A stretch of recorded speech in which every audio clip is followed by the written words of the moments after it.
A lot of people ask us, how do we come up with the idea for Knockout City? It actually was really early on in our history as a studio. We were a pretty new studio. We had less than 10 people. We all just got in a room and thought, what could we make? One of the areas that we were super curious about when we started Velan Studios was, well, look, there's a world of action games out there, and they started to look very similar to each other.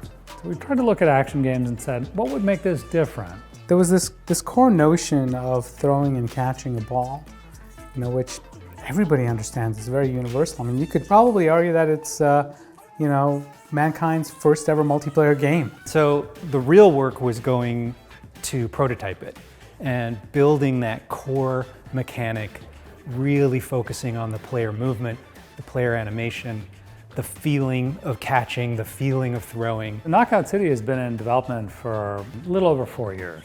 And that seems like a very long time. In fact, if any of our team thought, hey, look, let's go on this 4-year journey, we may not have gotten out of bed that day. The first year and a half was all about just prototyping the core mechanic. We tried camera views from the side, we tried camera views first person, we tried lots of different ways to look at the action and interact with other players. What was the really breakthrough idea was when we said, what if it was dodgeball in third person? That was the magic idea that really sparked our imaginations. Most action games are about position and aiming. Well, when you're dealing with large distances and rapid moving targets, if you have to aim and hit a target with a physics object, it's darn near impossible to do. So the same mechanics that were going to work in shooters and other action games was just not going to work. Our game director, Jeremy, he came up with the idea of, hey, let's reframe the problem. I came in one day, I put together a little presentation for the team, and I said, all right, look, let's remove aiming from the table. This game is not about aiming anymore. This game is about timing and positioning. And with that allowed us to make a whole bunch of choices about how the game should play. We've got elements from a shooter, elements from fighting game, and we could combine those in a way that nobody had ever combined them before.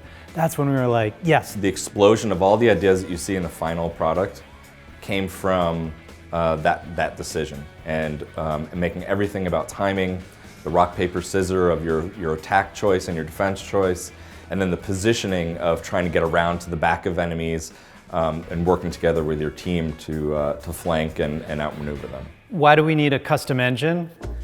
Well, very early on when we determined we want to make a competitive multiplayer game around throwing and catching balls, we realized, wait a second, this is really a hard problem. It became pretty evident how twitch action and how precise the gameplay had to be.